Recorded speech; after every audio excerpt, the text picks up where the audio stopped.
Hello everyone, welcome back to my channel. So in this video we'll be learning how to make a pie chart using the Matplotlib library. So as you can see, I've already imported the matplotlib.pyplot as PLT, and I have already taken two lists. Here one is the courses and one is the students who know about these courses.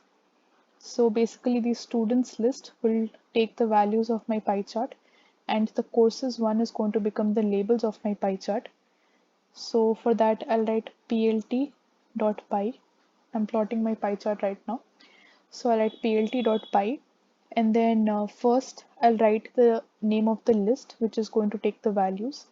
So as you can see, I have already made the students list, and this list is going to take the different values of the pie chart.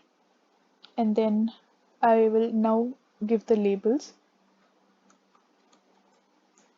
Labels is equal to, now the courses list is going to become my labels of the pie chart.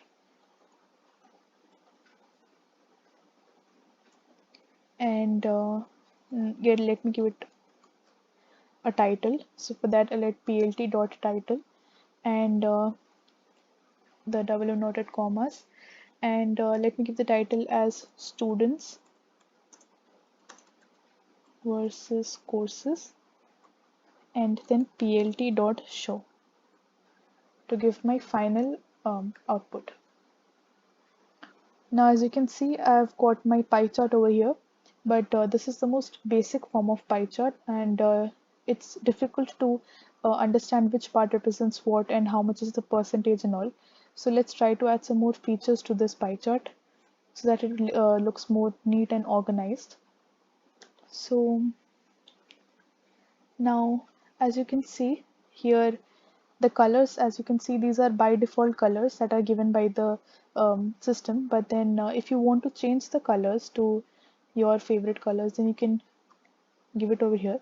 I'll make a list of colors. Now as you can see here, we have 1 2 3 4 and 5. We have made 5 different slices of the pie chart, so I'll assign 5 different colors to these slices. So for that, first I'll make a list of those 5 different colors.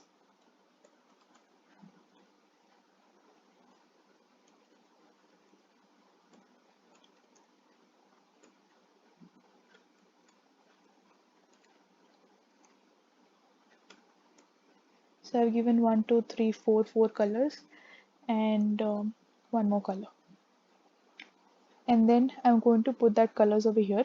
So I'll just put a comma and I'll write colors.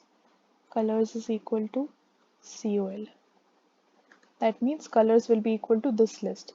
So when I run it, you can see that I've got a pie chart. Before, the pie chart had these colors, but then you can change the colors accordingly by giving this colors function.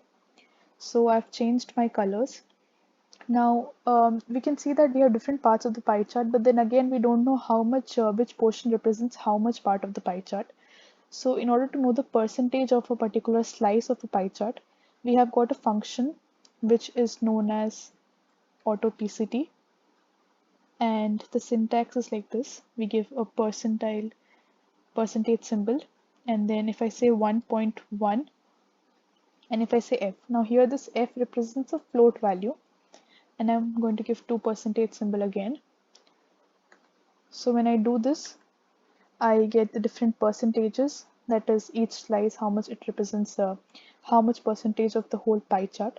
So like that you can know the different percentages of each slice. Now if you want to give 3D effect to a pie chart, so for that you have a function called shadow is equal to true.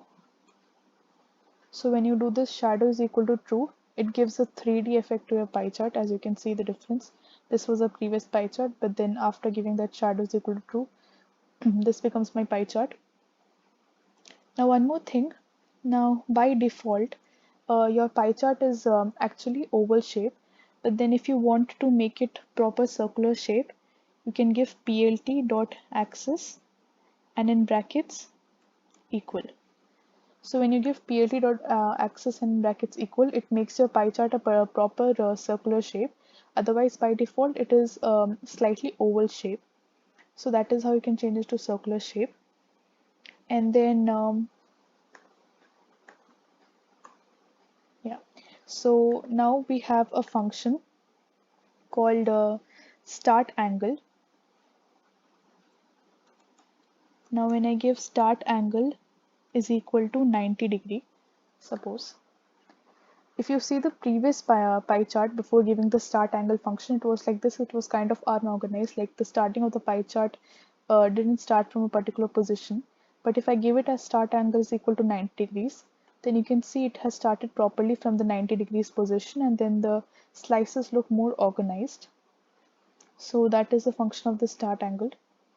Now, suppose if you want to separate a particular part of the slice, a particular part of your pie chart, then you can use a function which is called as explode function.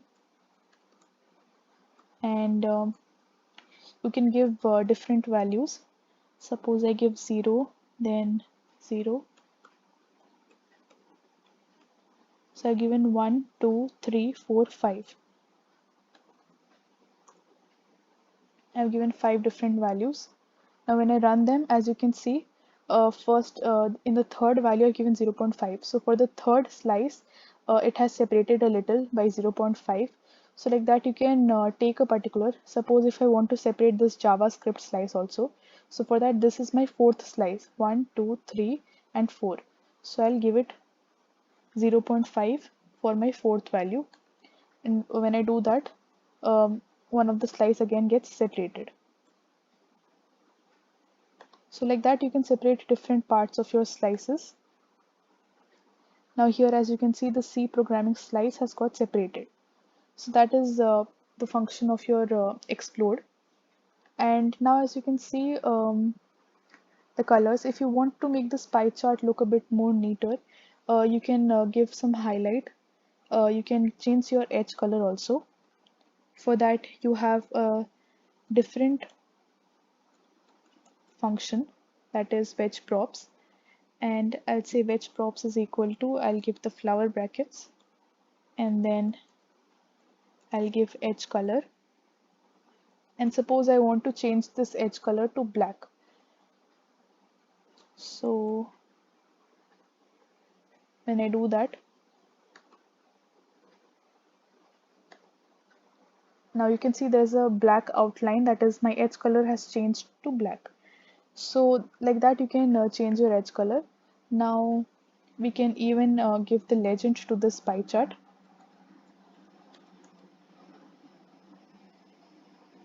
And when I give the legend, you can see the legend part has also come. So that is how you make a pie chart. Now if you want to change the size of the pie chart, then also we have one more function. For that we give plt dot figure, and we say fix size is equal to 8, 10. This is a random size which I'm giving. So like that you can change the size of your pie chart also by using this fix size option. So that is how you plot a pie chart, and if you have any doubts you can let me know in the comment section below. So thank you for watching, and meet you in my next video.